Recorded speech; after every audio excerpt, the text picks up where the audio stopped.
हाँ जी बच्चों, good morning everyone. कल वाला टेस्ट कैसा हुआ बच्चों?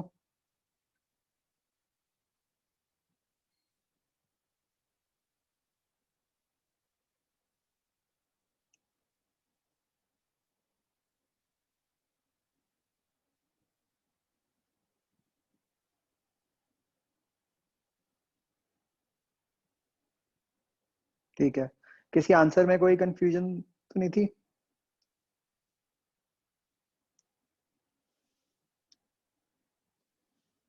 ठीक है। हाँ, मेड वाला तो मुझे पता है। यस। Sir hmm. सर एक ना 7th क्वेश्चन था, उसके अंदर ना मतलब हमें लिखा हुआ था wire is placed along x axis. उसके अंदर करंट की डायरेक्शन हम पॉजिटिव तो मान रहे हैं, मगर नेगेटिव क्यों नहीं मान सकते उसकी? उसके अंदर तो वायर लिखा है ना, wire is placed along x axis. उसकी डायरेक्शन माइनस आई कैप भी तो हो सकती है करंट की।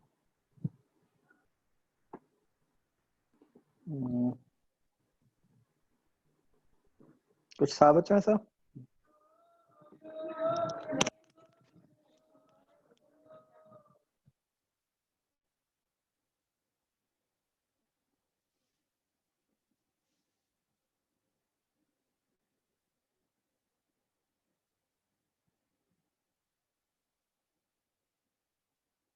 एक सेकंड में देखा।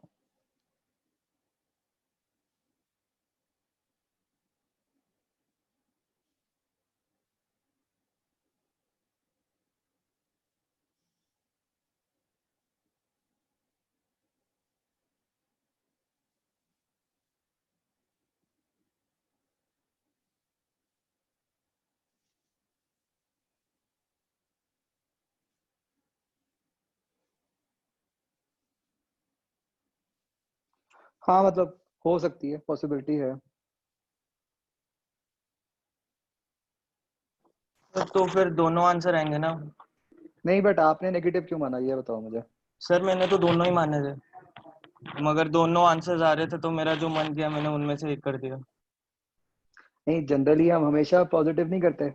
सर पता नहीं उस टाइम पे दिमाग ऐसे चला ना कि दोनों आ रहे थे मेरे पास आंसर, तो मैंने दोनों में से जो मतलब मुझे ज्यादा ठीक मतलब जो मन किया वो कर दिया मैंने। तो दोनों आंसर आ रहे थे मेरे पास, मल्टी करेक्ट हो नहीं रहा, मतलब मल्टी करेक्ट था नहीं वो। मल्टी तो नहीं है, वो तो पता ही हाँ, है। तो तो दोनों दैट दोनों इज माय क्वेश्चन कि स्टार्ट करते हुए ही मतलब ये तो पता ही है ना कि एक नहीं केस सर, लोगे। पहले मैंने पॉजिटिव मान लिया, रिवाइज कर रहा था मैं तब। उसके बाद वापस क्वेश्चन पढ़ा मैंने तो फिर मैंने नेगेटिव भी मान लिया।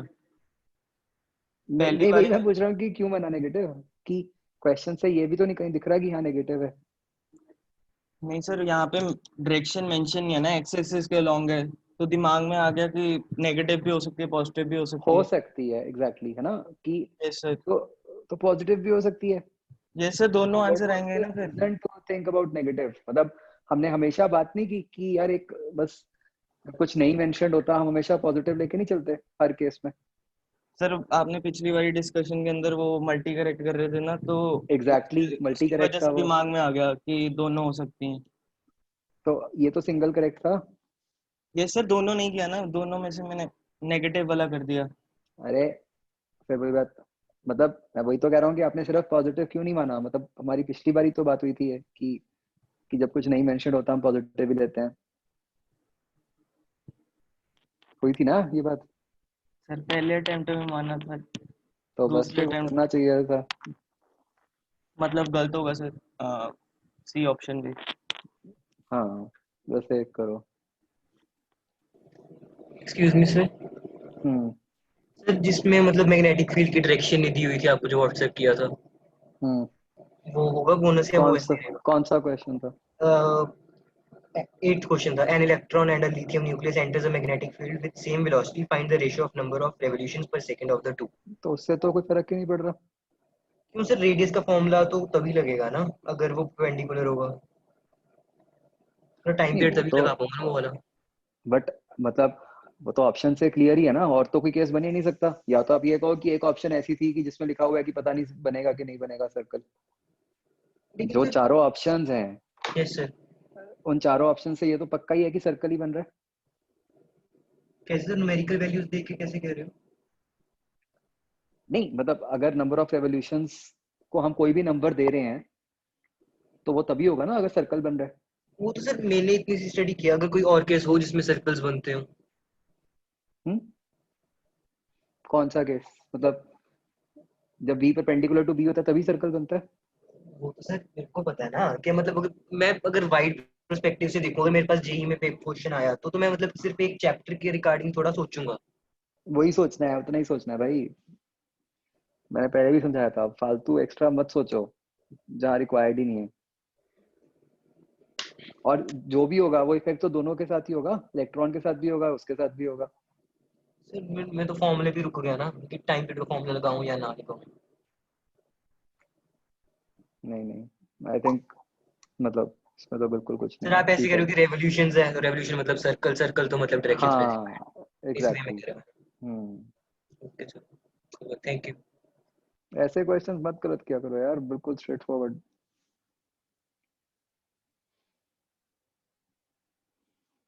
10th क्वेश्चन, ये तो अपने मॉड्यूल का ही लग रहा है। Charge particle kept at rest experiences and electromagnetic force.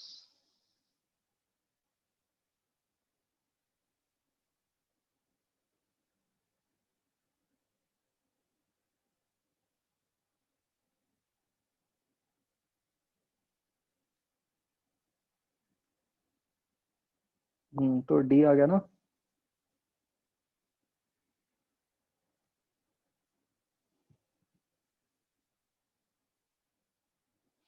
हाँ मतलब मल्टीपल होता तो आप साथ में ए भी मार्क करते, बट सिंगल चॉइस में तो D is the best choice.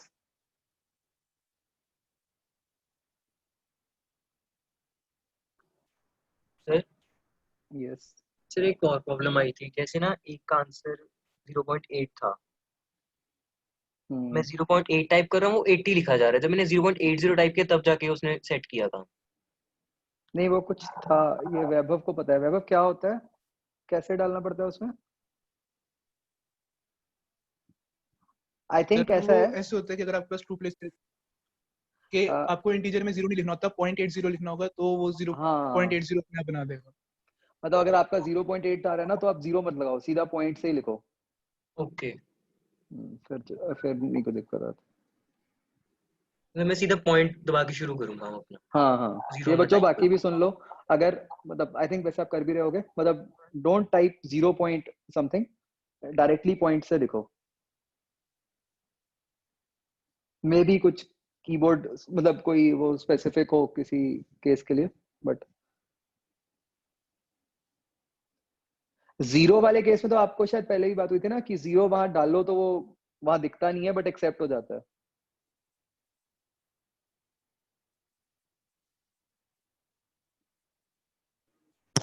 Sir yes जैसे 7th वाले में सर सी वाला मतलब गलत तो कह नहीं सकते ना उसे हम, ना गलत नहीं कह सकते। यस तो फिर सर मतलब दोनों नहीं एक्सेप्ट होने चाहिए नहीं ये। मतलब आपको ये सिखाने के लिए है कि एक्स्ट्रा मत सोचो। Okay sir. पता कैसे चलेगा कब एक्स्ट्रा सोच रहा हूँ और कब डीप थिंकिंग कर रहा यार नहीं ना मतलब डीप थिंकिंग मतलब कुछ होना तो चाहिए ना क्वेश्चन में जहाँ डीप थिंकिंग, अगर आप बिल्कुल स्टैंडर्ड केस है जहाँ सर्कुलर पाथ बनता है, 1000 बार हमने पढ़ा है, क्या हमने एक बार भी कुछ ऐसा पढ़ा है जहाँ पे कुछ अलग ही हो गया भाई, कि क्वेश्चन में दिया हुआ है और आंसर ये निकला कि ये तो सर्कल ही नहीं बन रहा। जब वो बात दिखेगी बस फिर चुप गई, फिर मैं है किया ना? ही नहीं। नहीं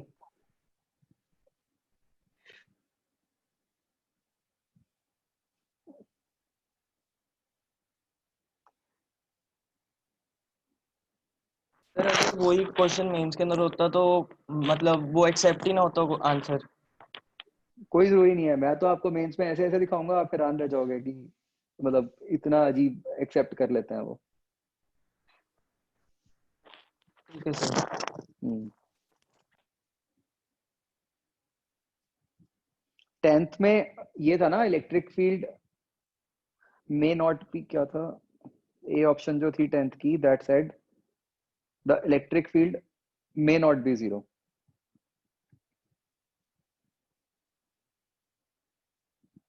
तो वो बस वो वाली बात है ना, मे और मस्ट वाली।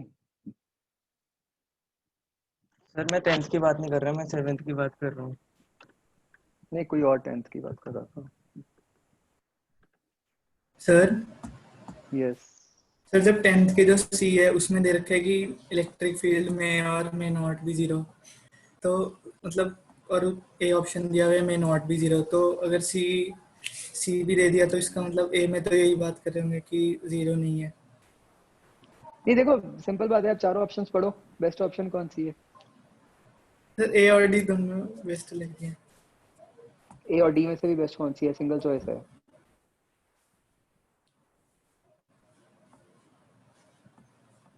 डी तो बिल्कुल सही है ना।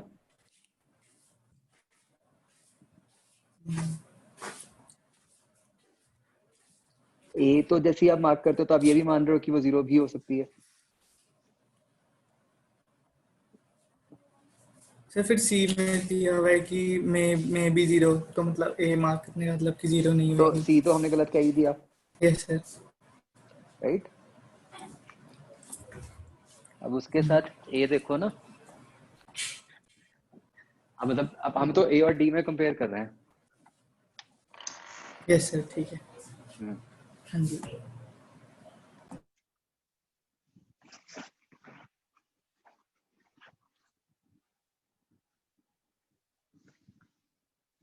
मल्टीपल में मतलब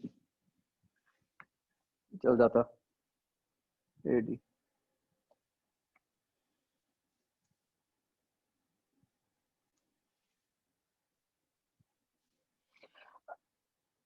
भाई अभी किसी ने लिखा है कि लिथियम का चार्ज नहीं दिया हुआ, क्वेश्चन ध्यान से पढ़ो भाई, लिथियम न्यूक्लियस दिया हुआ है वो।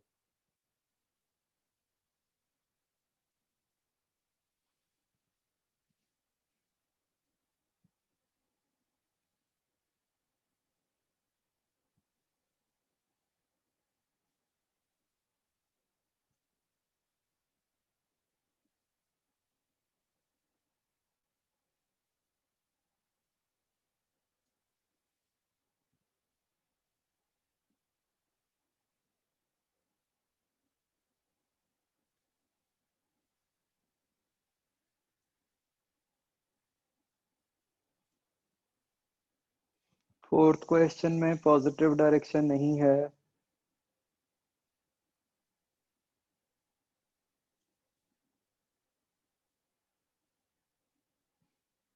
हाँ तो फोर्थ में आप कुछ आई थिंक आंसर नहीं होगा ना सीडी में से, कुछ आप स्पेसिफाई नहीं कर सकते कि वो लेफ्ट को ही जाएगा या राइट को ही जाएगा।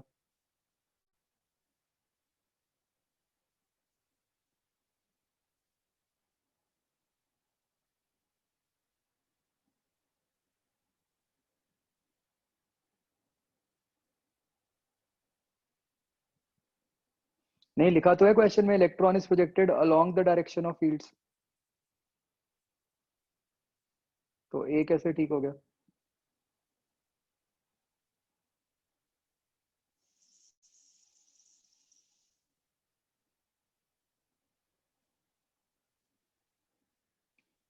चलो होमवर्क क्या दिया हुआ था मैंने बच्चों?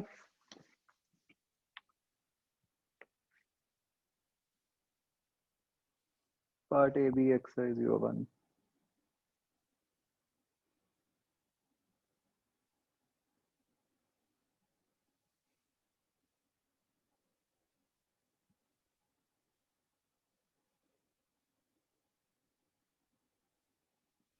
हाँ जी।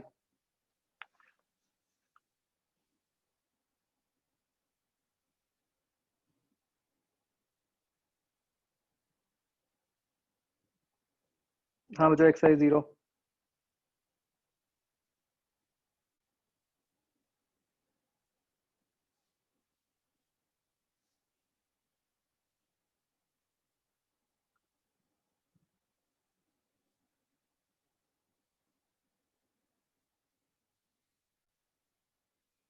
अब बच्चों जैसे सेकंड क्वेश्चन है तो उसमें यस ए और बी दोनों ठीक है, बिकॉज आपको स्पेसिफाइड नहीं है।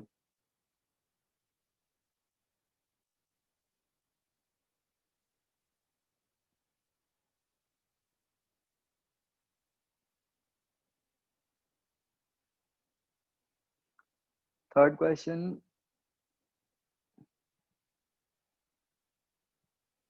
तो 10 टर्न कॉइल है,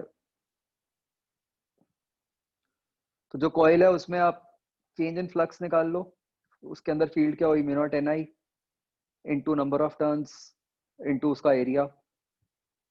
तो पहले ये फ्लक्स है, बाद में 0 हो गई, तो टाइम दिया हुआ है, तो change in flux upon time करके रेजिस्टेंस से डिवाइड करके करंट निकल आएगा।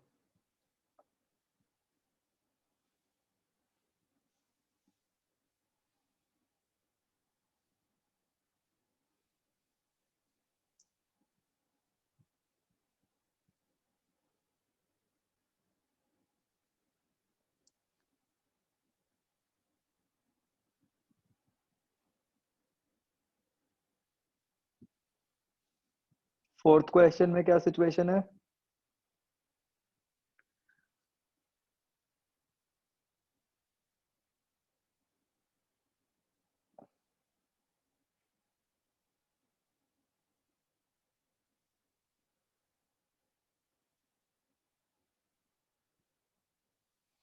तो बेसिकली जो वो बड़ी कॉइल है,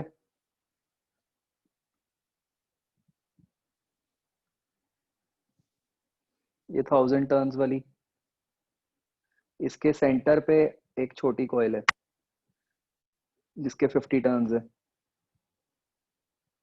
तो उसके अंदर आप ये जो छोटी वाली कॉइल है इसके अंदर फ्लक्स निकाल सकते हो। फ्लक्स कैसे निकालोगे? इसके लिए आप मैग्नेटिक फील्ड कौन सी लोगे, जो बड़े वाला लूप है उसके सेंटर वाली। और आप देख सकते हो कि जो अंदर वाली कॉइल है उसका रेडियस बहुत कम दिया हुआ है। वो इसलिए दिया हुआ है ताकि आप सारी की सारी फील्ड जो है वो जो सेंटर वाली है उसी का फॉर्मूला लगा दो, mu not I bye 2r। तो उससे फ्लक्स निकल आएगी। आ, बस फिर फ्लक्स के आगे तो बाकी दिया ही हुआ है जो इन्फॉर्मेशन है।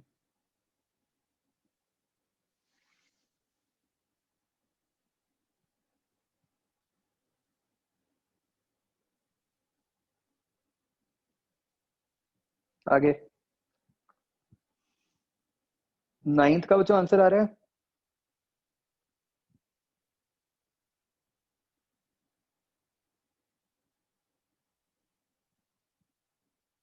ठीक है,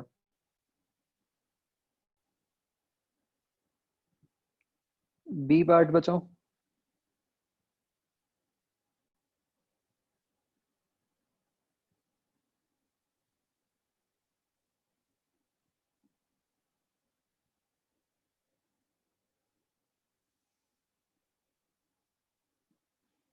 सेकंड का डी, थर्ड का सी।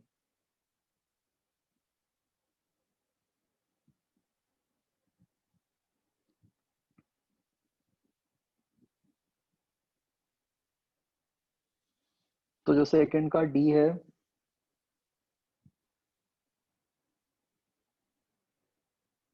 इसमें क्या हो रहा है, नॉर्थ वाले से फील्ड लाइंस ऐसे आ रही हैं, साउथ वाले से भी जो फील्ड लाइंस हैं वो मतलब इधर को जा रही होंगी ऐसे। तो दोनों केसेस में क्या हो रहा है, दोनों के हिसाब से टुवर्ड्स राइट वाली फील्ड लाइंस बढ़ रही हैं, उनको अपोज करना है तो फील्ड टुवर्ड्स लेफ्ट बननी चाहिए। फील्ड टुवर्ड्स लेफ्ट का मतलब है करंट इस तरह से।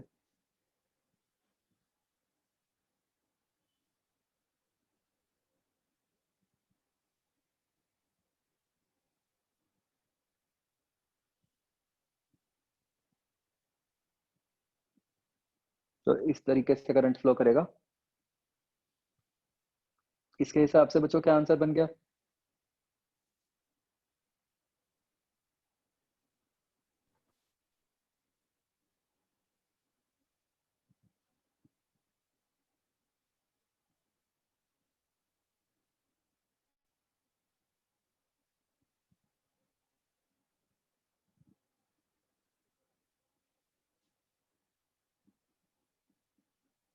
ए पॉजिटिव हो गया ना?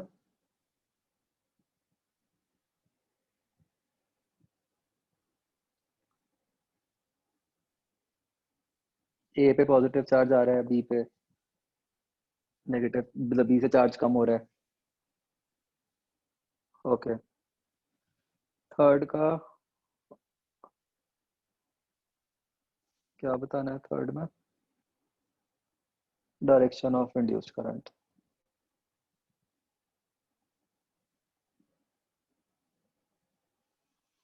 हाँ जी, क्या आंसर आएगा डी में?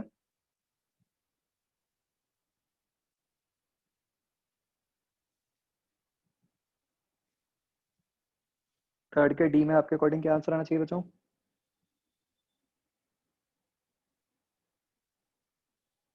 No current, yes.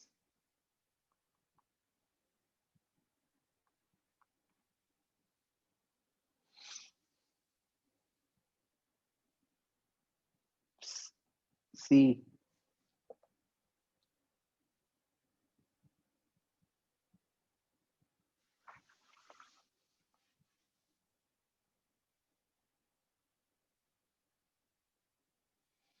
ओके, तो हम देख सकते हैं कि जो सिचुएशन है,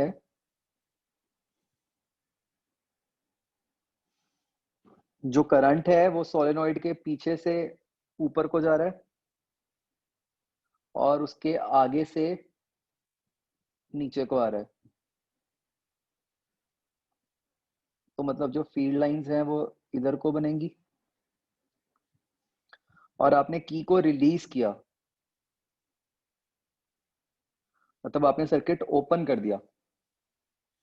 सर्किट ओपन किया तो ये जो टुवर्ड्स राइट वाली फील्ड लाइंस हैं वो कम होनी शुरू हो जाएंगी। तो ये जो राइट साइड वाला सोलेनॉइड है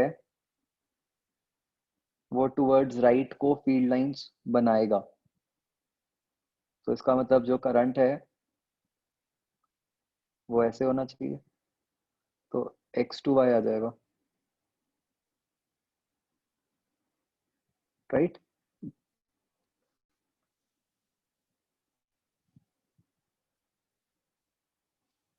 और कोई?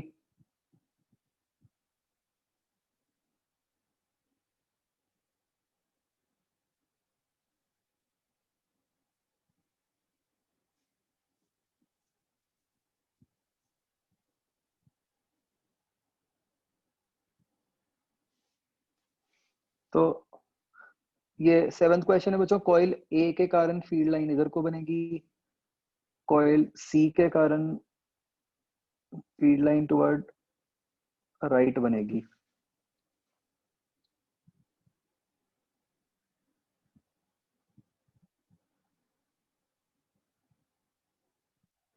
तो कॉइल ए इज मूव्ड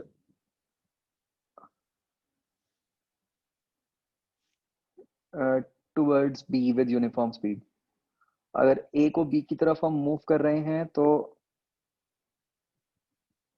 देखो सी तो अपनी जगह पे फिक्स्ड है, तो अगर ए को बी की तरफ आप मूव कर रहे हो तो टुवर्ड्स लेफ्ट वाली आप फील्ड लाइन बढ़ा रहे हो, टुवर्ड्स लेफ्ट वाली बढ़ रही है तो उसको अपोज करने के लिए टुवर्ड्स राइट बनेगी फील्ड, टुवर्ड्स राइट बन रही है तो करंट ऐसे आना चाहिए,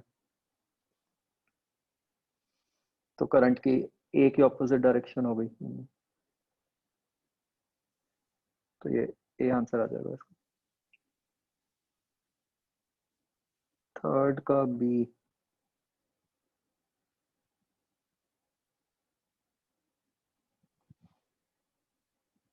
थर्ड के बी में देखो आप रियोस्टैट को क्या कर रहे हो, आप उसको जिस तरह मूव कर रहे हो तो सर्किट के अंदर जो रेजिस्टेंस आ रही है वो छोटी होती जा रही है,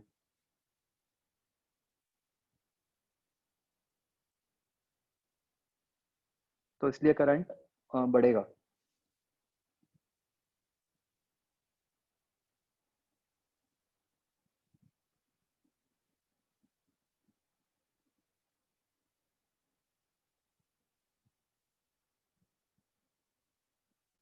हाँ जी, एक्सरसाइज 1 बच्चों।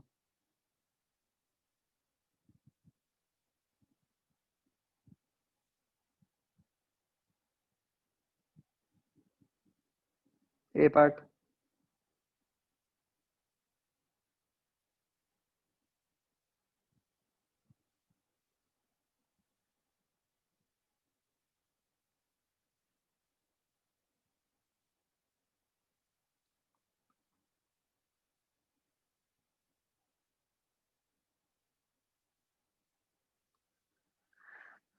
प्लेन ऑफ कॉइल पहले भी परपेंडिकुलर है बाद में भी परपेंडिकुलर है, एन टर्न्स हैं,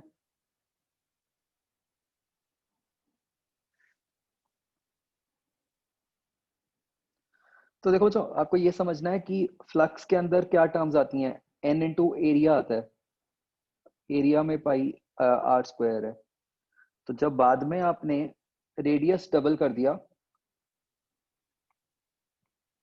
तो एन को क्या होगा,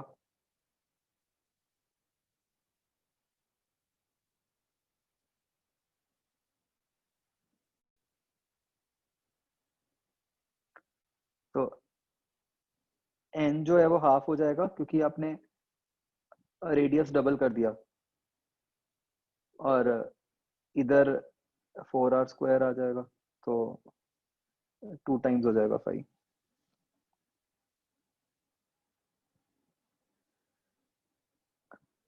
टोटल लेंथ कांस्टेंट रहेगी ना वायर की, तो अगर रेडियस डबल करोगे तो नंबर ऑफ टर्न्स हाफ हो जाएंगे।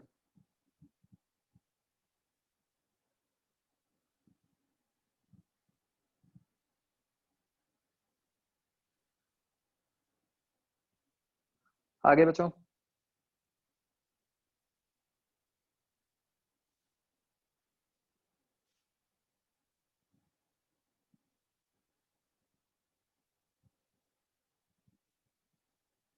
और कोई क्वेश्चन?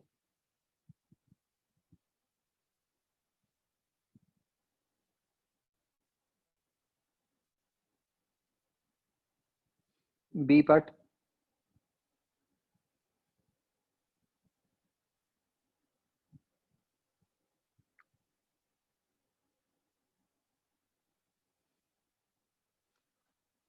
जब आप 7th में जब आप स्विच क्लोज कर रहे हो तो मतलब करंट बढ़ रहा है मोमेंटरली, करंट बढ़ रहा है तो इस तरफ वाली फील्ड लाइंस पड़ रही हैं, इसके हिसाब से सोच लो, मतलब आपको ये देखना होगा कि जो ये जो कॉपर रिंग है इसमें किस डायरेक्शन में करंट इंड्यूस होगा, सोलेनॉइड वाली डायरेक्शन में होगा या उसकी ऑपोजिट डायरेक्शन में होगा। तो उसके हिसाब से फिर आपको ये पता चल जाएगा कि फोर्सेस अट्रैक्टिव है या रिपल्सिव है।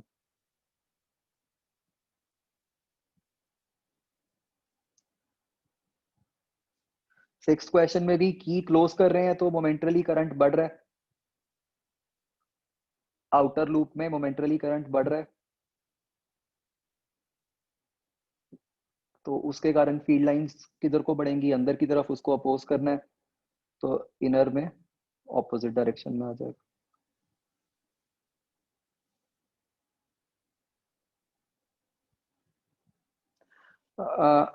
अच्छा, एक मेरे पास क्वेश्चन है बच्चों, फ्लक्स नंबर ऑफ टर्न्स पे क्यों डिपेंड करता है?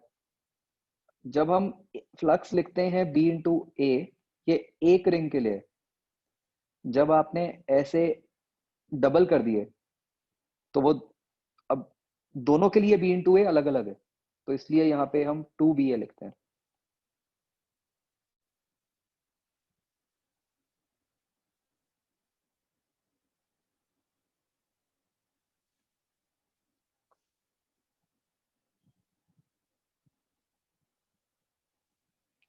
ये सिक्स्थ में इंस्टेंटेनियस कंटिन्यूअस क्या लिखा हुआ है कि बच्चों बस मोमेंटरली होएगी ना, बस जब आप स्विच बंद करोगे तो कुछ थोड़ा सा टाइम होएगा जब करंट बढ़ रहा होगा, मतलब 0 से मान लो टोटल करंट 5 होना है, तो वो जो थोड़ा सा टाइम होएगा जब करंट 0 से 5 हो रहा होगा, बस उतने टाइम के लिए अंदर वाले लूप में करंट होगा। एक बार करंट कांस्टेंट हो गया फिर तो अंदर वाले लूप के अंदर कोई करंट नहीं होगा ना।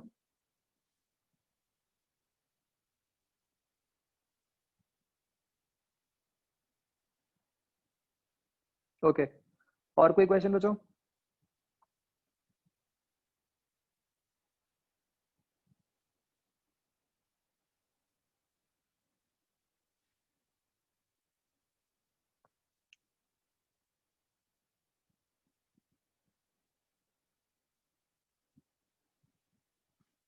डन।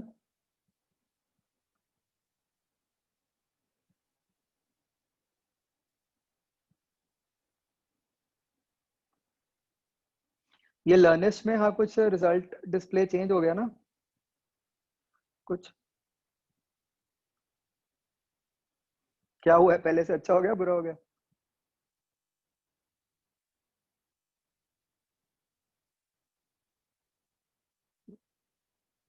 अब कम डिटेल्स दिख रही हैं? उसमें लिखा तो बड़ा अच्छा आ रहा था, मैंने देखा था कल।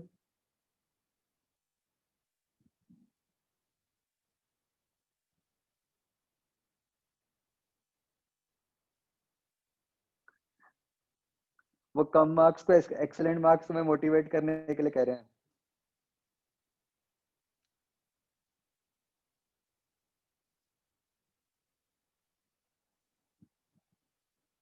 चल देखता हूँ, अभी शायद वो कुछ कर रहे होंगे अपडेट और आ रही होंगी रिपोर्ट्स वगैरह।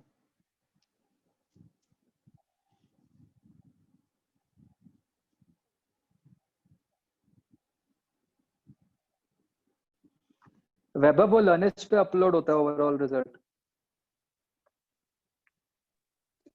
लर्निस्ट में कहाँ पे होता है? लर्निस्ट में आई थिंक फिजिक्स के अंदर हुआ होता है ना बच्चों, जहाँ पे सारे टेस्ट पहले होते हैं। ओके सर, वहीं पे चेक कर लूंगा। चलो आगे बढ़ते हैं बच्चों।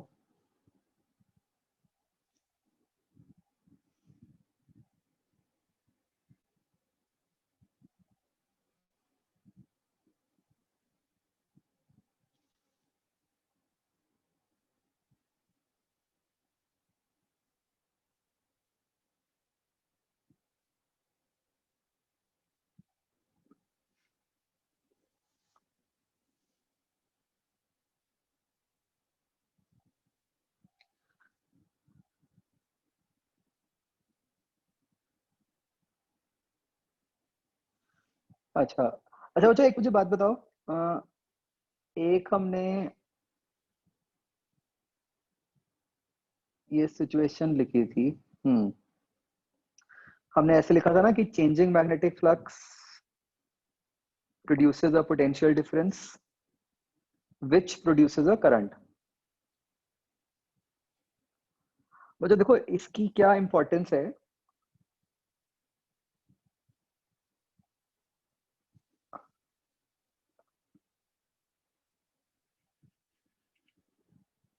लेट अस से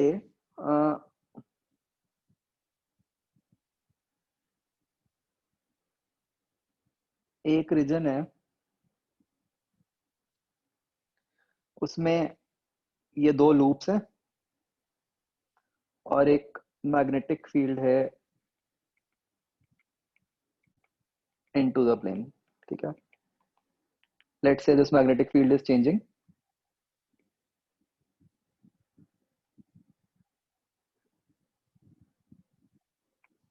लेट्स से फर्स्ट केस में जो लूप है that is of copper, second case में इट इज ऑफ प्लास्टिक।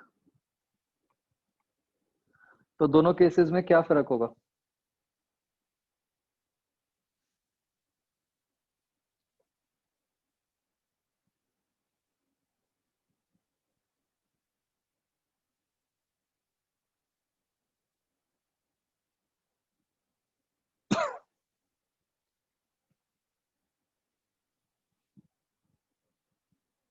मतलब चलो दो दो क्वांटिटीज की टर्म्स में बताओ। One is induced EMF, other is induced current।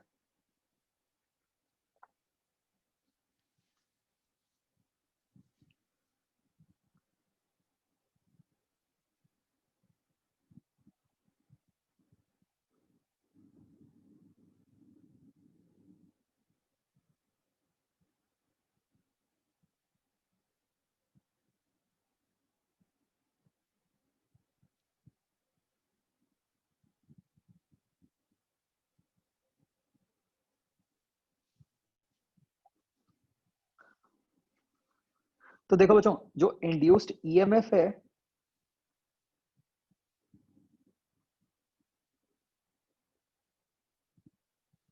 मतलब अज्यूमिंग कि अगर रेडियस सेम है,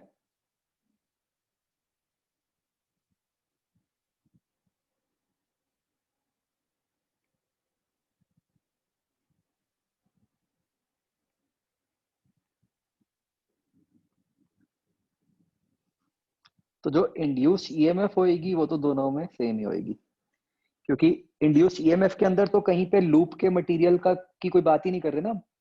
इंड्यूस्ड ईएमएफ तो लूप के एरिया पे डिपेंड करती है या मैग्नेटिक फील्ड पे डिपेंड करती है। It has got nothing to do with the material of the loop. And induced current क्या होएगा? EMF upon resistance. तो यहाँ पे रेजिस्टेंस तो लूप के मटेरियल की है, तो इंड्यूस्ड करंट जो होगा वो सिर्फ कॉपर में होगा, ठीक है। मतलब सिचुएशन बड़ी सिंपल सी है, बट बहुत इंपॉर्टेंट क्वेश्चन है ना। जान के पूछ लेते हैं ऐसे, पहले दोनों में आपसे निकलवा देंगे ईएमएफ फिर करंट।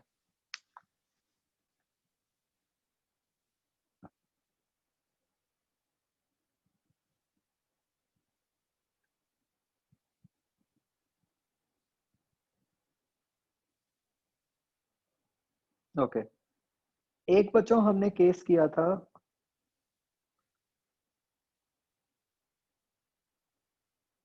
पहले, मतलब उसी को ही हम और इलेबोरेट करके कर रहे हैं। That is AC generator.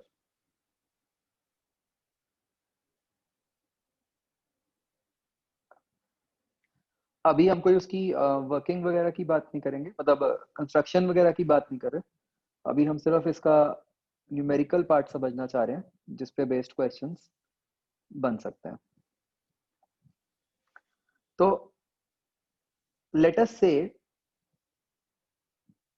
एक रीजन है जिसमें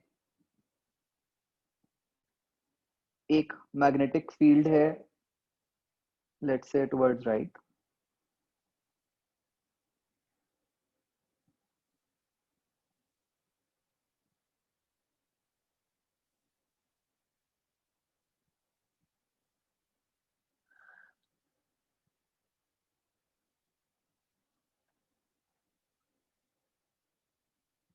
और एक लूप है जो मान लो इस तरह से रखा हुआ था पहले,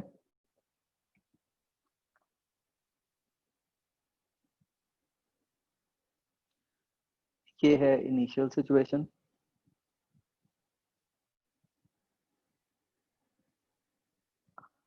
नाउ लेट अस से हम इस ये सिचुएशन है t इक्वल टू 0 पे।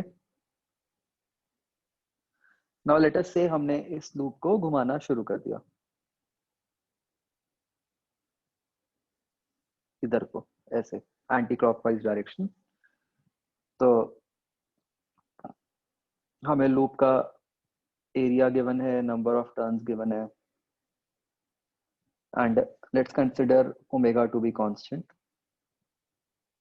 तो कुछ टाइम के बाद लूप इस तरीके से हो गया।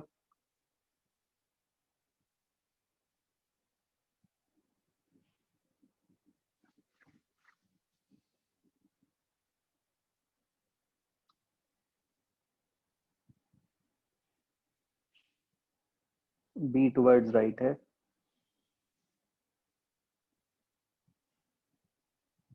ये एंगल थीटा कितना हो गया होगा बच्चों?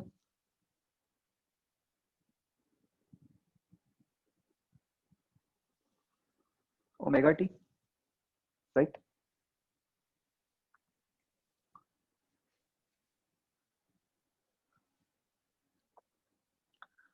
तो at any T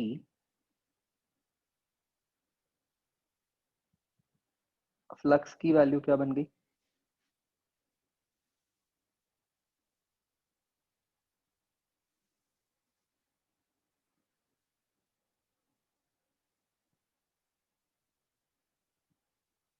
B dot A और नंबर ऑफ टर्न से मल्टीप्लाई हो गया, एन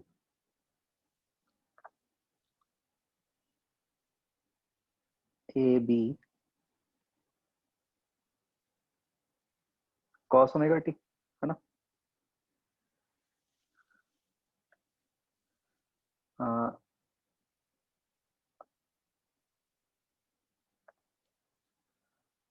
ईएमएफ हो गई, and I am talking about the magnitude only.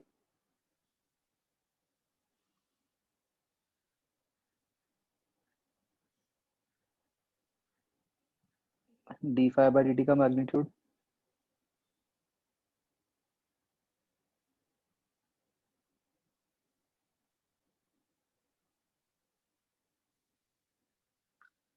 तो ये हो गया N A B omega sine omega T.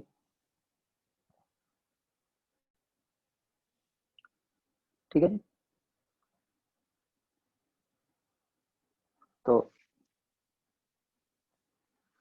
तो इसके बेसिस पे देखो बच्चों, हम क्या क्या इंफॉर्मेशन लिख सकते हैं।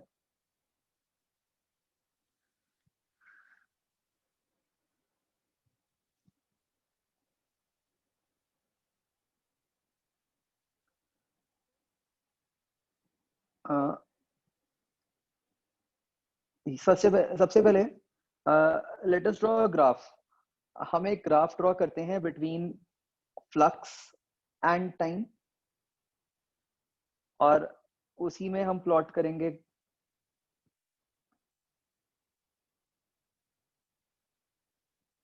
Graph between EMF and time.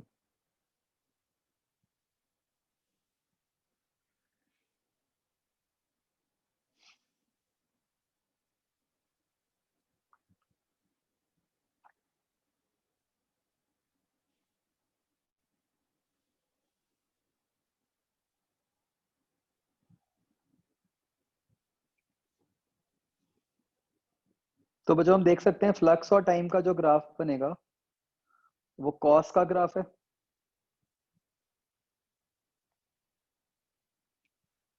तो बेसिकली वो ग्राफ बन जाएगा सिंपल कॉस थीटा का ग्राफ।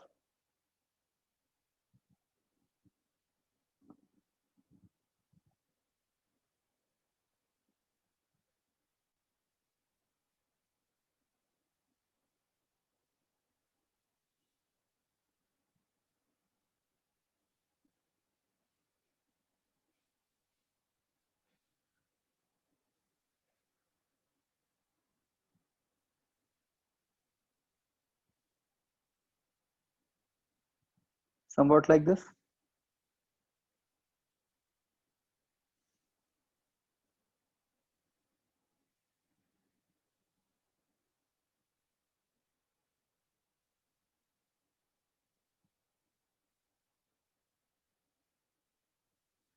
Correct.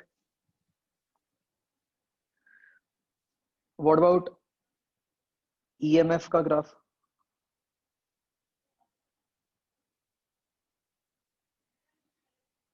EMF का है NAB omega sin omega t। तो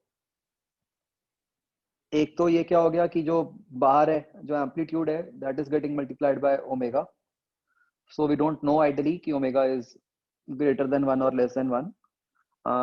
let's assume it to be greater than 1। तो उस केस में अब जो ग्राफ आना है वो साइन थीटा का आना है।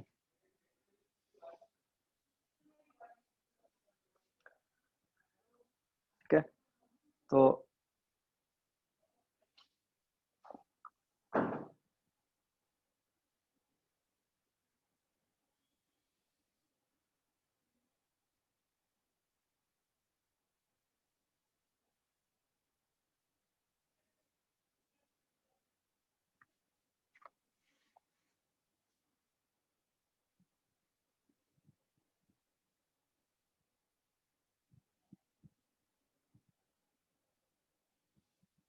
थोड़ा स्केल गलत हो गया ना ग्राफ का।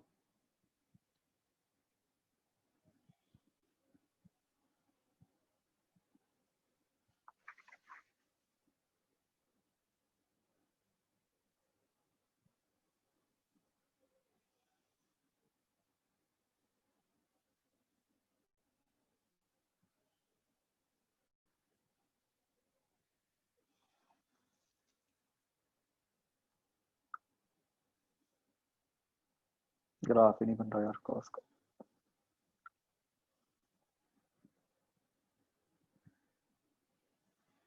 बना लो भाई, तुम्हें आता है बनाना पता अच्छे से।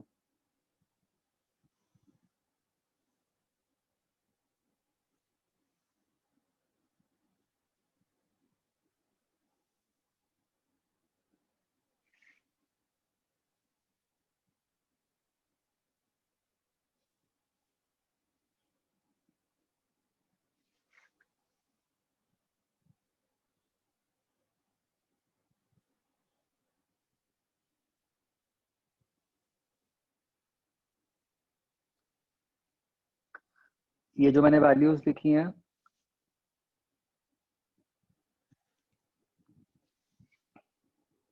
बेसिकली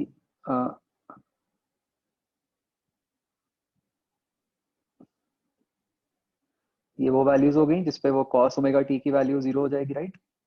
90 एंड 270, बीच वाली 180 हो गई।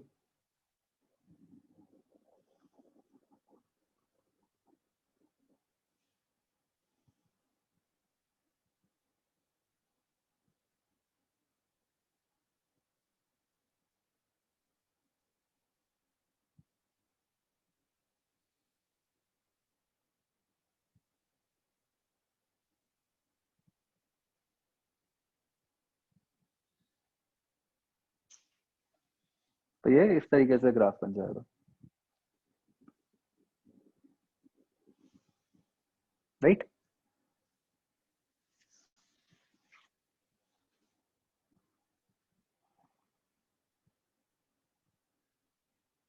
रेड वाला ईएमएफ का।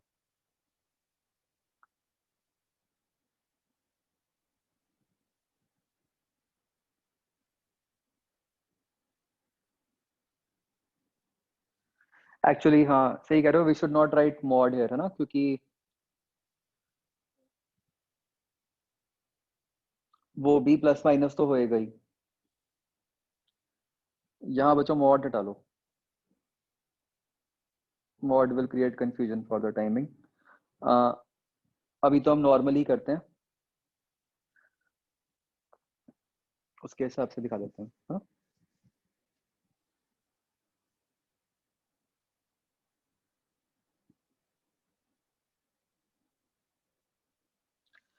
ओके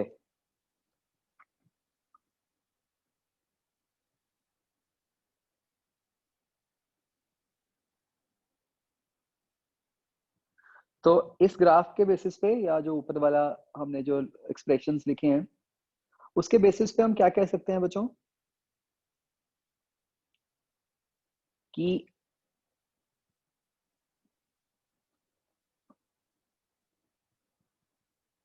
जब इनिशियल पोजीशन थी तब ईएमएफ 0 थी, उसके बाद जब वो 90 डिग्री से टर्न कर गया लूप, राइट, मतलब जब फील्ड और प्लेन जो हैं वो आपस में पैरेलल हो गए, उस टाइम पर जो ईएमएफ है वो मैक्सिमम हो गई। तो आप ग्राफ में सीधा समझ सकते हो कि भाई साइन कॉस का ग्राफ बन रहा है। तो basically what we can say is कि ईएमएफ का मैग्नीट्यूड तब मैक्सिमम है जब फ्लक्स जो है वो 0 है,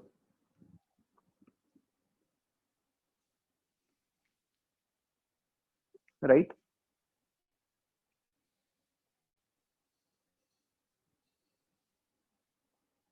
और ईएमएफ का मैग्नीट्यूड तब मिनिमम है, ईएमएफ का मैग्नीट्यूड कब मिनिमम है बच्चों, देखो जब फ्लक्स का मैग्नीट्यूड मैक्सिमम है।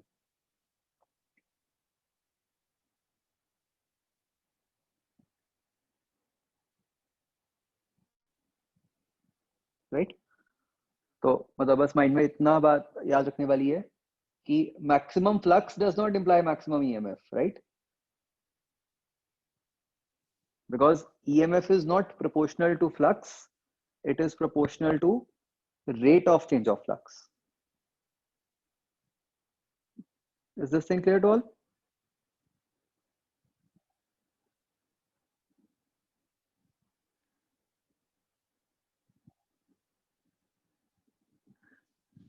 इसको हम एक और फॉर्म में भी बोल देते हैं कि ये जो हमने पहले भी एक जगह बात की थी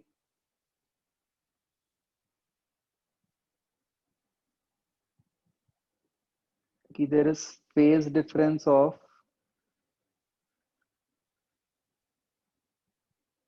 pi by 2 between EMF and flux. ये बच्चों बताओ कहाँ पे बात की थी हमने ऐसी बात फेज डिफरेंस की? एसएचएम में। एसएचएम में पाई बाय 2 फेज डिफरेंस किस में होता था?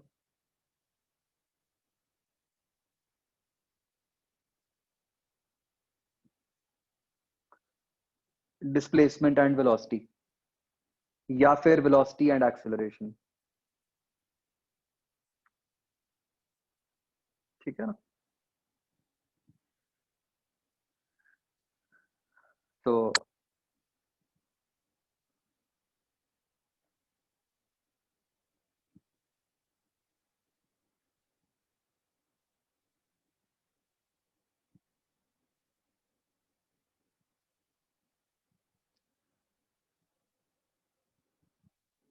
तो ये बच्चों कब कब होगा, मतलब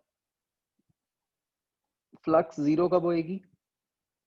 जब आपका जो एंगल थीटा है वो 0 होगा या सॉरी पाई बाय 2 होगा या 3 पाई बाय 2 होगा। और मैक्सिमम कब होएगी? जब आपका एंगल 0 या फिर 5 होगा।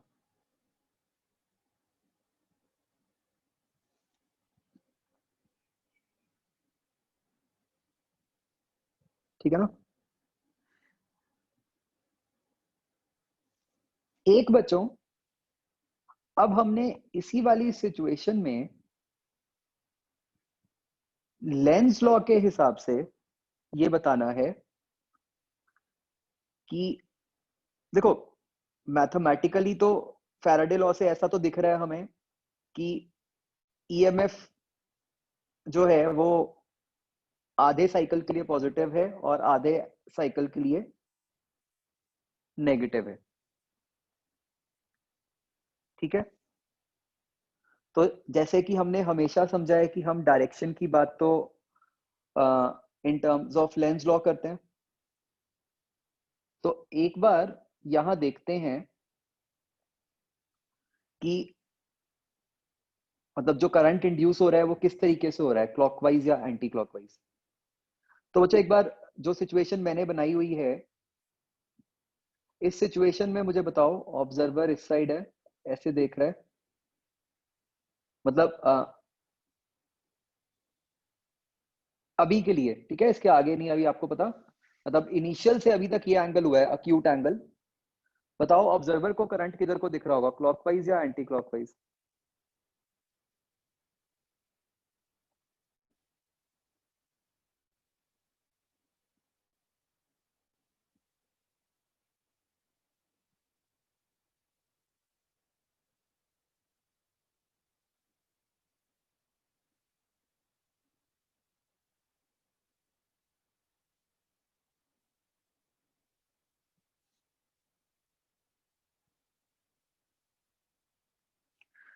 अभी तक मेरे पास आधे क्लॉकवाइज आए आंसर, आधे एंटी क्लॉकवाइज आए हैं।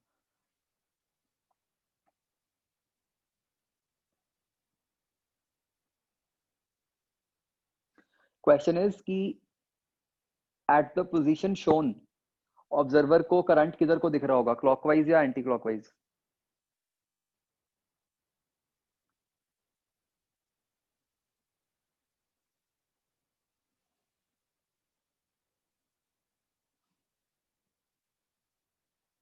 तो लूप से फील्ड लाइंस जो हैं वो टुवर्ड्स राइट निकल रही हैं। जब आप लूप घुमाओगे तो फील्ड लाइंस कम हो जाएंगी जो टुवर्ड्स राइट निकलेंगी, इजंट इट। फील्ड लाइंस कम हो रही है ना, ऐसे करते करते जब थीटा 90 हो जाएगा तो फील्ड लाइंस बिल्कुल जीरो हो जाएंगी। तो अगर फील्ड लाइंस कम हो रही हैं तो वो टुवर्ड्स राइट ही अपने अंदर फील्ड लाइंस बढ़ाना चाहेगा। अगर राइट बढ़ानी है तो इस फिगर के हिसाब से जो करंट हुआ वो किधर का हुआ, एंटी क्लॉकवाइज।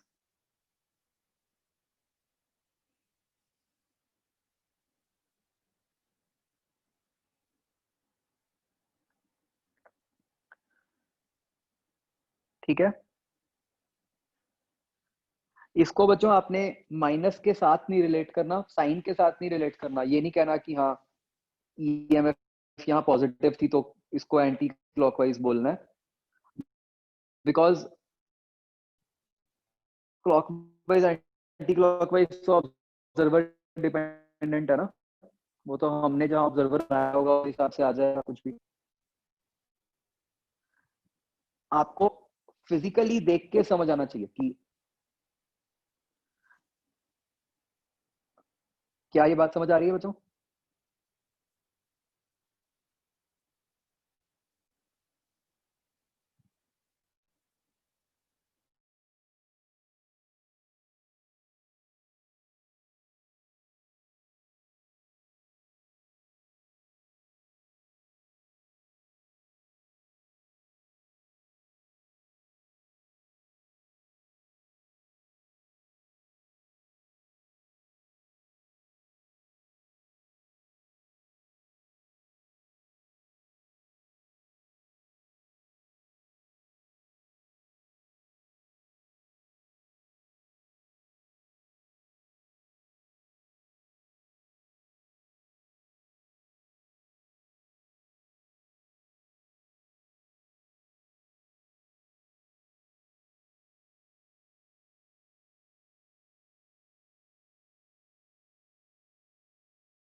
हाँ बच्चों, करंट की डायरेक्शन एंटी क्लॉकवाइज समझ आई।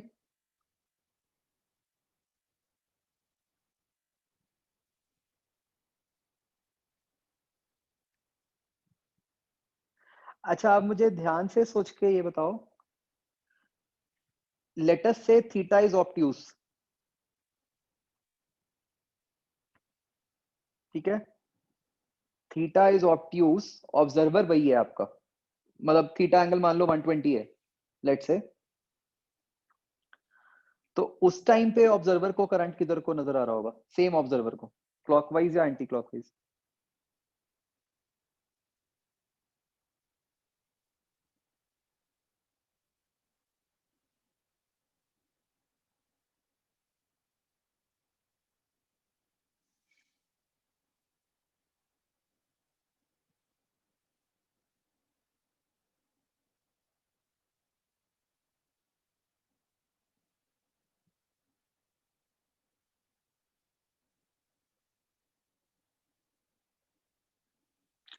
क्वेश्चन ये है कि थीटा एंगल जो है वो लेट अस से 120 है, जब थीटा एंगल 120 है, ऑब्जर्वर सेम है, मतलब राइट साइड पे ऑब्जर्वर, तो उसको करंट की क्या डायरेक्शन नजर आएगी?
फर्स्ट केस में तो हमने समझ लिया था कि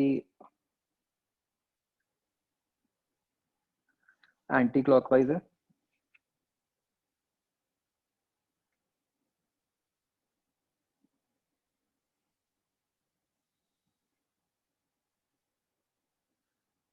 सेकंड केस में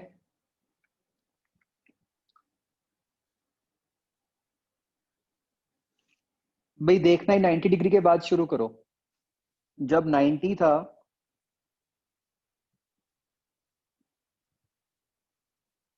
अभी फ्लक्स 0 थी, है ना, तो अब उसके बाद जब आपने इस लूप को और इधर को घुमाया,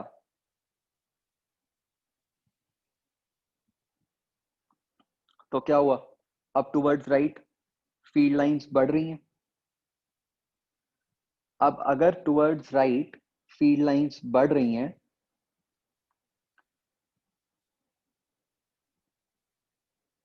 उसको हमने अपोज करना है, तो हमें फील्ड लाइंस जो हैं वो टुवर्ड्स लेफ्ट चाहिए। फील्ड लाइंस टुवर्ड्स लेफ्ट का क्या मतलब हुआ कि करंट ऐसे होना चाहिए,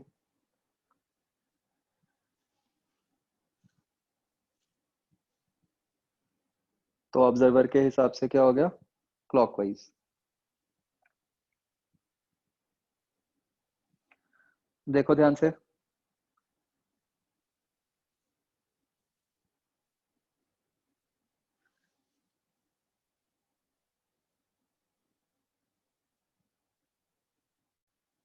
नहीं इनिशियल पोजीशन हम इसलिए नहीं देख सकते ना, फ्लक्स में चेंज आ रहा है ना, देखो फ्लक्स क्या था, जब आपका एंगल 0 से 90 हो रहा था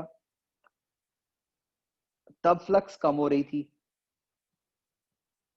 उसके बाद 90 के बाद फ्लक्स बढ़नी शुरू हो गई। हमें तो उस इंस्टेंट पे देखना है ना कि फ्लक्स को क्या हो रहा है, फ्लक्स कम हो रही है या ज्यादा हो रही है। अगर आप इनिशियल से देखोगे वो तो एवरेज फ्लक्स आ जाएगी। हमें तो इस इंस्टेंट पर देखना है। अब मैंने बिल्कुल इंस्टेंट पे भी ना देखने की जगह 90 से देख लिया, क्योंकि 90 से 180 तक तो सेम बिहेवियर ही है।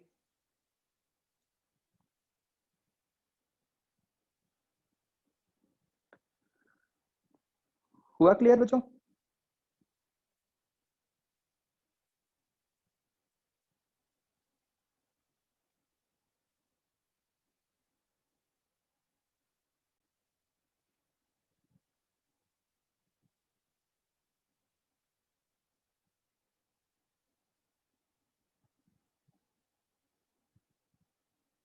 ओके चलो। अ, तो बस ये इस टाइप के क्वेश्चंस बन सकते हैं।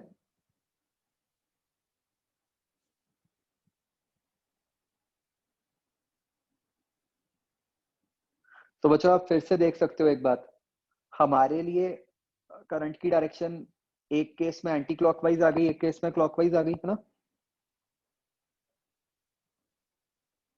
इस ग्राफ से अगर हम देखते तो इस ग्राफ में तो ईएमएफ की डायरेक्शन 0 से लेके 180 तक सेम ही है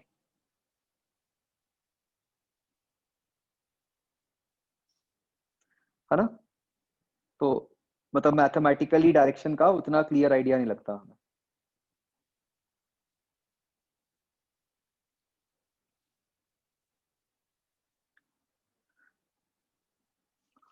कंस्ट्रक्शन वगैरह भी करेंगे हम, वो है बोर्ड्स के सिलेबस में, वो मैं कराऊंगा अभी। ये तो सीधा न्यूमेरिकल पार्ट है जो सीधा ही आ जाता है, सारे एग्जाम्स में आ जाता है इस टाइप के क्वेश्चंस। मतलब इसमें उन्हें कहीं लिखने की जरूरत नहीं है कि जनरेटर है, ये तो एक नॉर्मल लूप वाला केस है और उस पर बेस्ड क्वेश्चंस बन जाते हैं।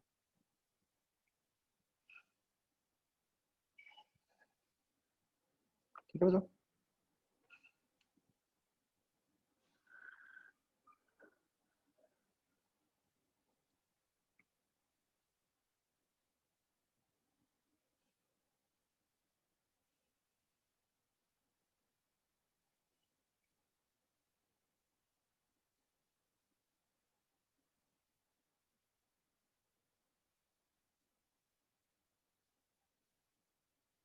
ये मैंने एम वेक्टर इस फिगर में इसीलिए दिखाया बच्चों, क्योंकि अगर मैं सिर्फ लूप बनाता तो आपको ये क्लियर ना होता कि एम वेक्टर किधर को है, लेफ्ट साइड को है या राइट साइड को है। तो क्योंकि मैं तो इनिशियल पोजीशन के हिसाब से देख रहा था, इसलिए मैंने एम दिखा दिया कि हमें क्लियर हो जाए कि हमने, मतलब आपने इन बिटवीन द क्वेश्चन नहीं एम को चेंज करना, आपने एक बार जिस तरफ को मान लिया उसी तरफ लेके चलते रहोगे।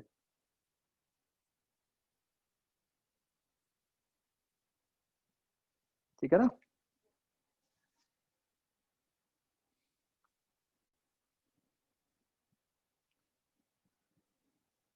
ओके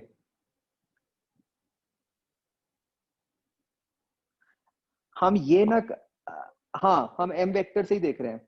यस हाँ।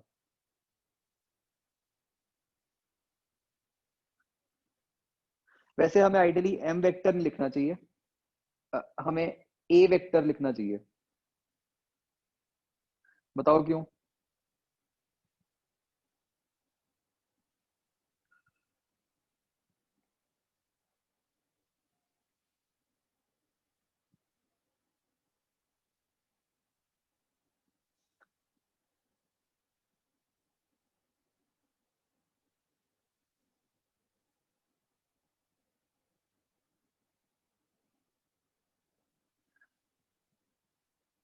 अगर मैं एम वेक्टर लिखता हूं तो करंट की डायरेक्शन पे डिपेंड करता है ना। अभी तो हम सिर्फ ए वेक्टर की बात कर रहे हैं कि ऑब्जर्वर की तरफ जो एरिया वेक्टर है, इसका करंट से कोई लिंक नहीं है।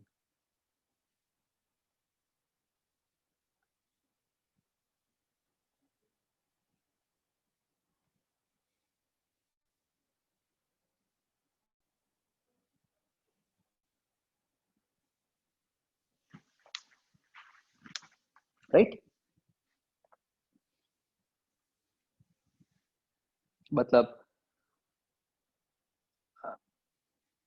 एरिया वेक्टर तो सिंपल वो डेफिनेशन है ही ना कि लूप के परपेंडिकुलर, एरिया के परपेंडिकुलर डायरेक्शन। ओके, नेक्स्ट बच्चों हम जो टॉपिक करेंगे that is known as motional EMF.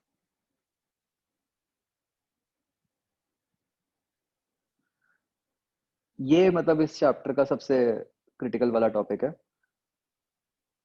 This is very important topic, mostly questions यहाँ से आते हैं।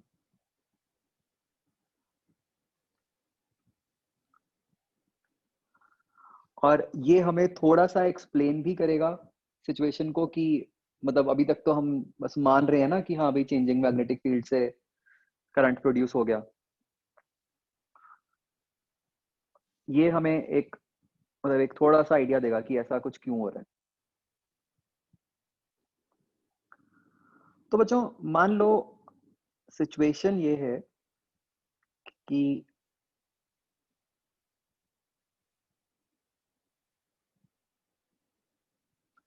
there is a thin rod like this.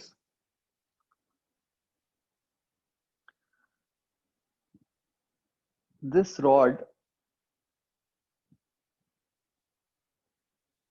is being moved towards right by some external agent, let's say with a velocity v. There is a magnetic field perpendicular to the plane as shown.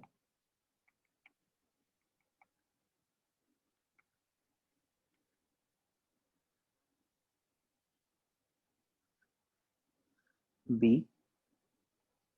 Rod की length है L and this is a conducting rod.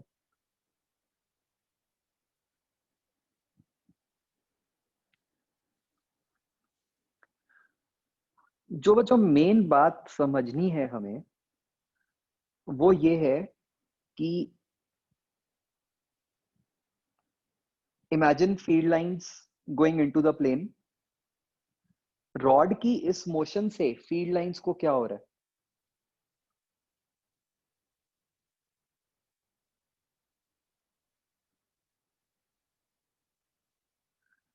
Rod की किस तरीके की motion है field lines के हिसाब से? मतलब रॉड जो है फील्ड लाइंस को क्या कर रही होगी?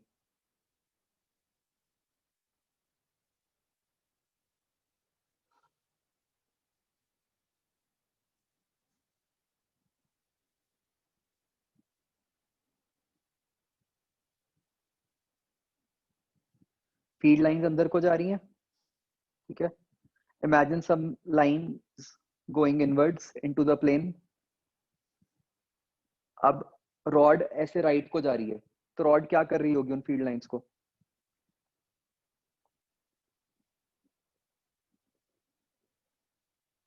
कट कर रही होगी, ठीक है। तो this is the key thing जिस पे हमारा कंसेप्ट बेस्ड है, जिससे हम आइडेंटिफाई करेंगे कि जो हम करवाना चाहते हैं मतलब उसकी कंडीशन क्या है कि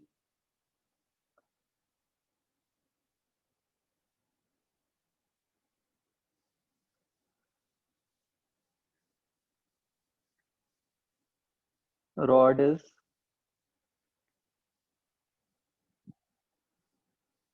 cutting the field lines.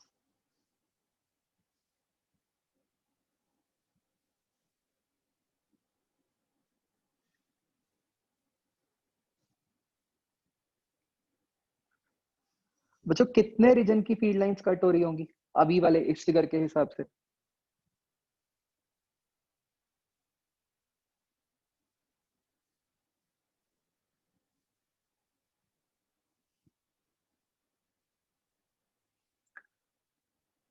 अभी जो फिगर बना है उसके हिसाब से तो जो रॉड की लेंथ L है उतने ही रीजन की फील्ड लाइंस भी कट रही होंगी, राइट?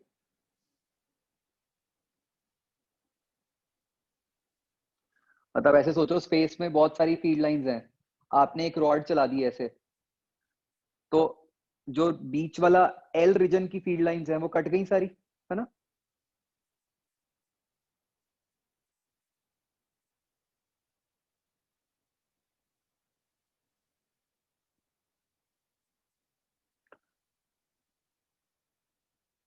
राइट, इमेजिन करो बहुत सारी रस्सियां बंधी हुई हैं, है ना? तो आपने चाकू की तरह रॉड चला दी, रॉड एक चाकू है ना? तो कितने रीजन की रस्सियां कट गई?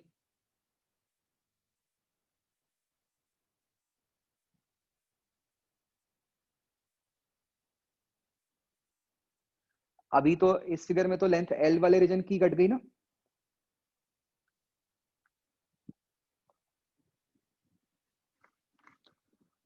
ठीक है ना? तो ये लिख लो, जो कटी हैं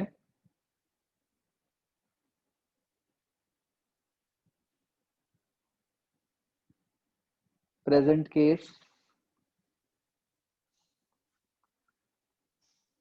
फील्ड लाइंस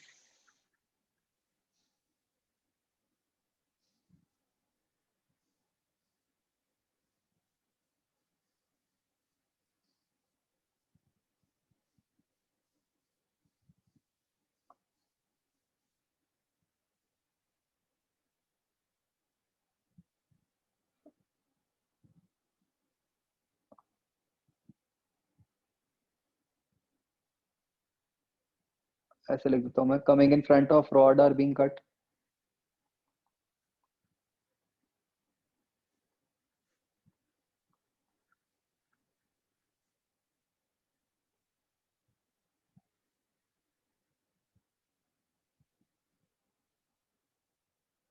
हाँ, कटिंग के बाद अटैच भी हो रही है, कोई दिक्कत नहीं है, कट हो रही है ना फिलहाल, हमें उससे मतलब है, जस्ट टू आइडेंटिफाई। ये तो इमेजिनरी कंसेप्ट ही है।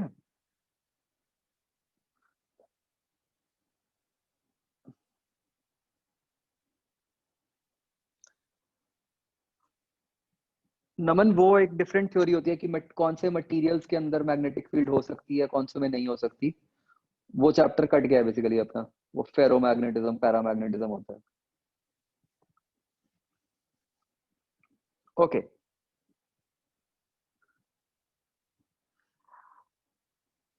कट कर रही है बच्चों, तो सिर्फ मैं आपको इमेजिनरी बताना चाह रहा हूँ कि क्या हो रहा है, मतलब रस्सियों से सोच लो, ठीक है? फील्ड लाइंस नहीं है, रस्सियां हैं अंदर को, और रॉड चाकू है,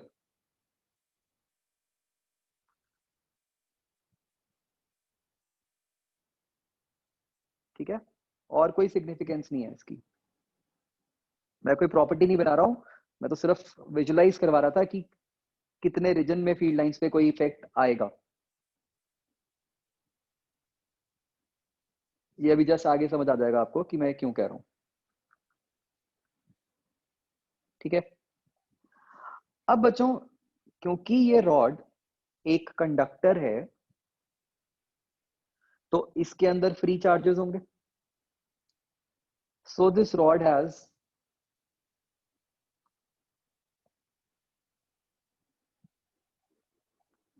फ्री इलेक्ट्रॉन्स,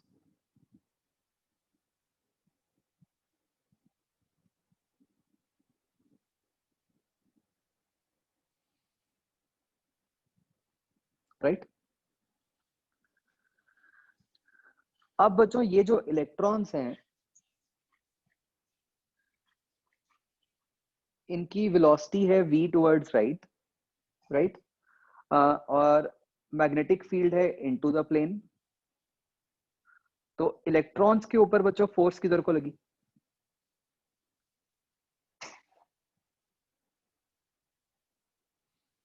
इसको चाहे अलग फिगर में दिखा देते हैं हम।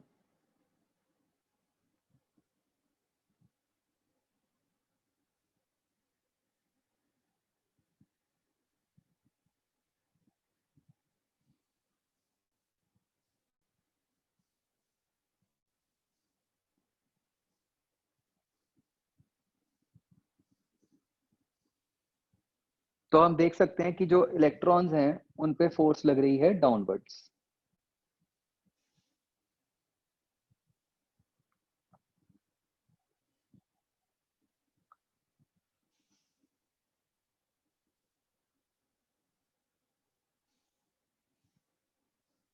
ठीक है ना, और ये फोर्स का मैग्नीट्यूड क्या हो गया,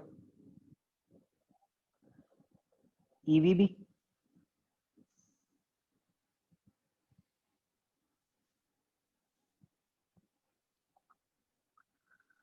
तो बच्चों क्योंकि इलेक्ट्रॉन्स पे डाउनवर्ड फोर्स लग रही है, तो वो इलेक्ट्रॉन्स नीचे की तरफ जाएंगे, ठीक है, या पॉजिटिव चार्ज ऊपर की तरफ जाएगा। तो उससे ये हो जाएगा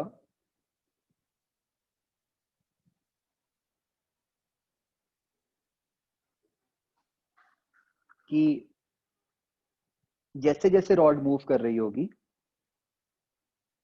इस रॉड में ऊपर की तरफ पॉजिटिव चार्ज आ जाएगा और नीचे की तरफ नेगेटिव चार्ज आ जाएगा।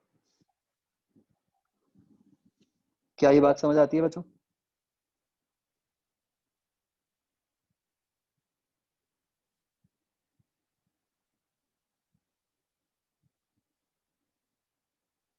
ऐसा क्यों हो रहा है? इलेक्ट्रॉन्स पे फोर्स नीचे को लग रही है, तो इलेक्ट्रॉन नीचे को जाएंगे, तो इसलिए नीचे नेगेटिव चार्ज आ गया, ऊपर पॉजिटिव चार्ज आ गया।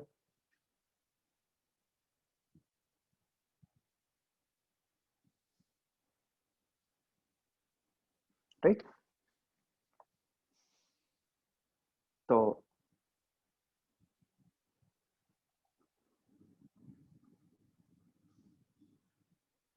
Electrons are experiencing a magnetic force downwards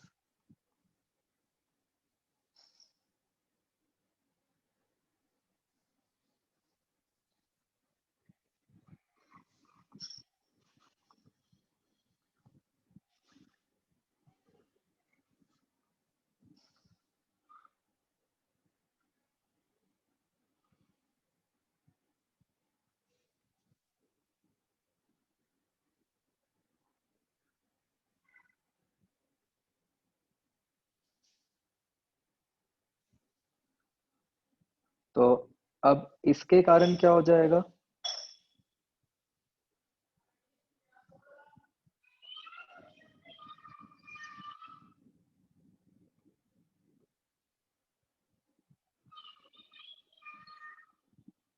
तो इस कारण से रॉड के ऊपर चार्जेस इंड्यूस हो गए।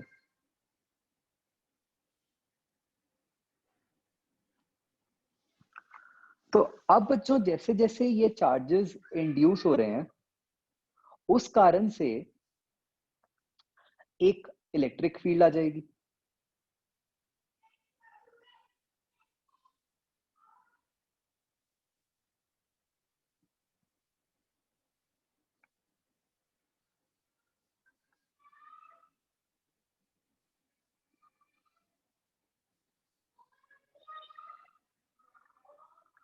तो जो इस इलेक्ट्रिक फील्ड को हम कहेंगे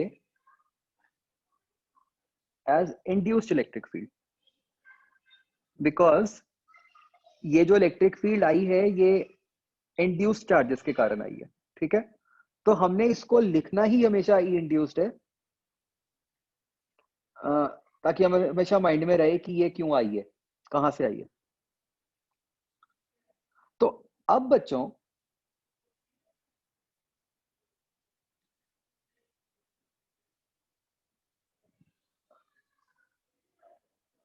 क्या हो जाएगा कि अब अगर हम कोई इलेक्ट्रॉन की बात करें,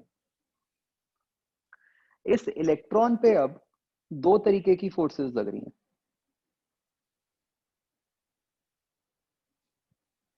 एक तो मैग्नेटिक फोर्स लग रही है,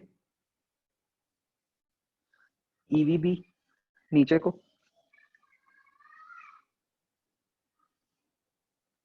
एंड बच्चों उस पे इलेक्ट्रिक फील्ड के कारण एक फोर्स लग रही है। वो किधर को लग रही है इलेक्ट्रॉन पे? ऊपर की तरफ।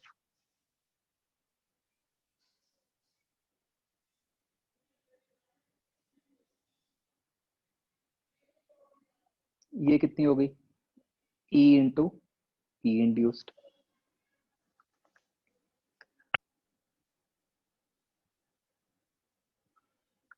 ठीक है, तो भाई ऐसा नहीं है कि रॉड के अंदर जितने भी फ्री चार्जेस थे, जितने भी फ्री इलेक्ट्रॉन्स थे, वो सारे के सारे नीचे आ जाएंगे।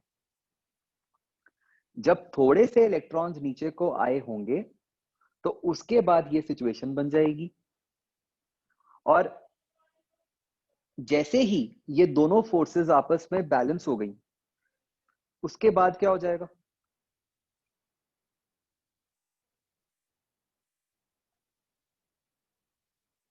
उसके बाद फर्दर और चार्जेस इंड्यूस नहीं होंगे,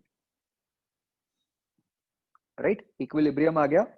तो जितने चार्जेस के कारण एक बार ये फोर्स बैलेंस होनी शुरू हो गई, उसके बाद फर्दर और चार्जेस नहीं इंड्यूस होंगे, बस इतने ही चार्जेस रहेंगे।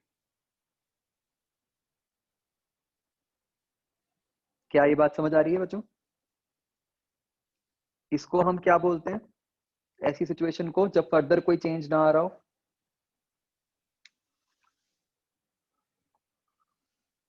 Steady state.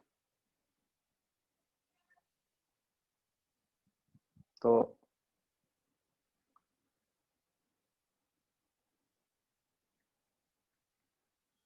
Eight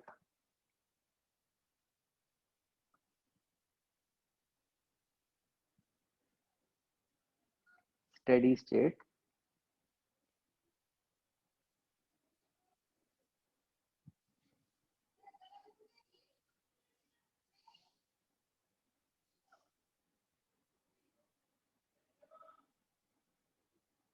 induced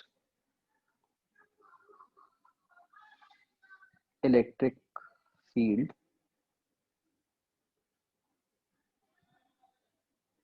balances the force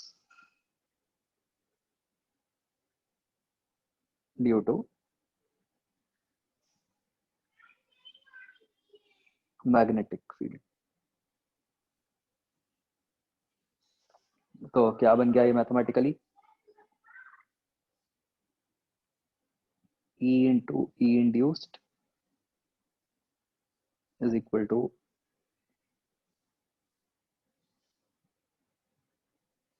EVB। तो यहां से हमारे पास E इंड्यूस्ड का मैग्नीट्यूड आ गया V इंटू V। तो भाई स्टेडी स्टेट के अंदर रॉड के अंदर इतनी इलेक्ट्रिक फील्ड होगी।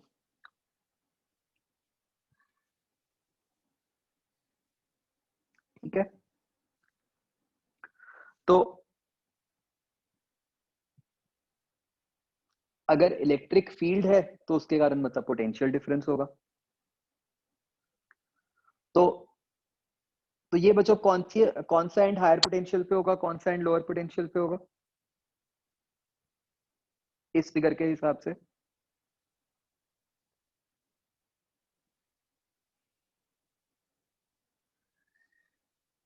तो ऑब्वियसली पॉजिटिव वाला हायर पे,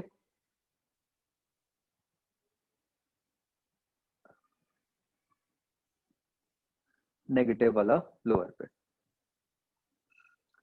तो ये इंड्यूस्ड इलेक्ट्रिक फील्ड आई बच्चों, जिस कारण से एक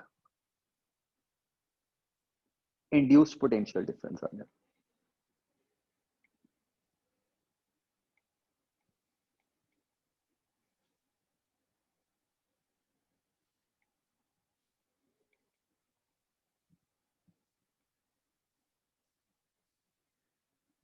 तो ये कितना है पोटेंशियल डिफरेंस इंड्यूस्ड, इसको भी हम इंड्यूस्ड लिखेंगे। क्या बच्चों आप मैग्नीट्यूड बता सकते हो?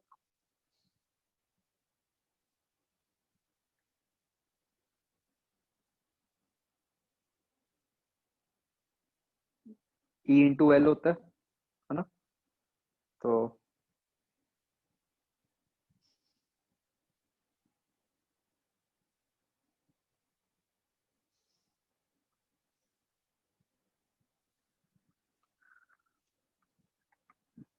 तो ये बन गया VBL।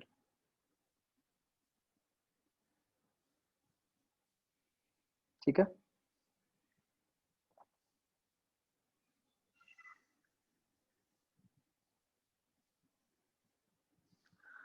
तो हमने एक पर्टिकुलर केस देखा जहां पे हम, इसमें बच्चों फ्लक्स वाला सिचुएशन नहीं बनानी है आपने, ठीक है। जहां पे हम एक रॉड को एक मैग्नेटिक फील्ड के अंदर मूव कर रहे थे और हमने देखा कि उसके कारण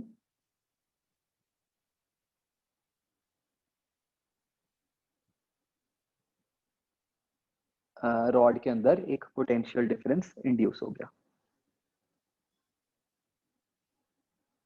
ठीक है,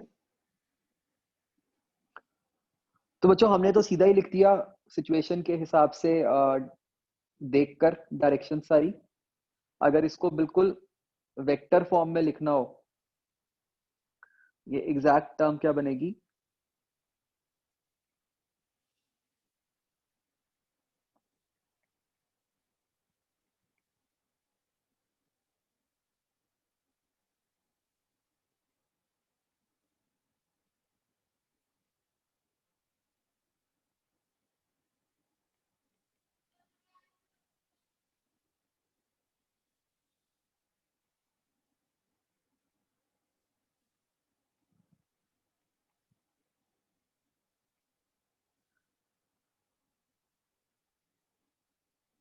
तो बच्चों बेसिकली फोर्स में V क्रॉस V बन रहा होगा, और जो एग्जैक्ट रिलेशन होता है between electric field and potential, वहां पे E.dl आता है। तो एग्जैक्ट फॉर्म ये बनेगी V क्रॉस B.dl।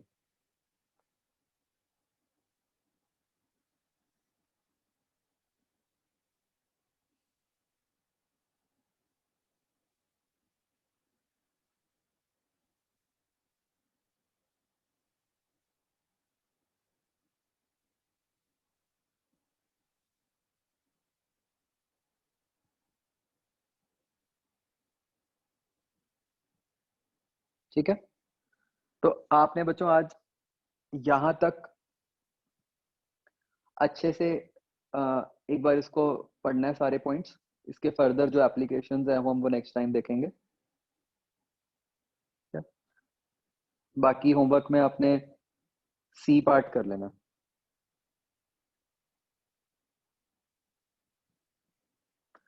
मैं इसकी 3A भी अगली क्लास में डिस्कस करूंगा। सर यस, सर इन सब बातों से सर ये पता ये तो हमें पता नहीं चला है कि ये फ्लक्स से कैसे रिलेट हो रहा है। करेंगे अभी। ये बेसिकली अगर आप देखोगे ना, ये आप अगर ध्यान से देखो, ये जो रिजल्ट बना ना VBL, ये, और वैसे मैं कराऊंगा अगली क्लास में, यहाँ जो बना था देखो, मतलब आप स्क्वायर की सारी साइड्स को भूल जाओ, सिर्फ राइट वाली साइड को देखो। तो जब राइट वाली साइड फील्ड के अंदर एंटर कर रही है तो बिल्कुल वही सिचुएशन नहीं हो गई जो हम अभी पढ़ रहे हैं? हाँ यस सर, बिल्कुल वही होगी। है ना? तो देखो यहाँ भी वही बना था ना VBL।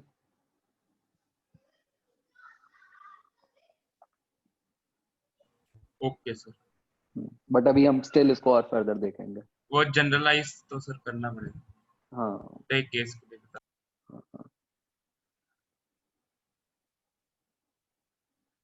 ठीक है बच्चों, 0-1 का सी पार्ट और उसका B तक ही करना है 3A का।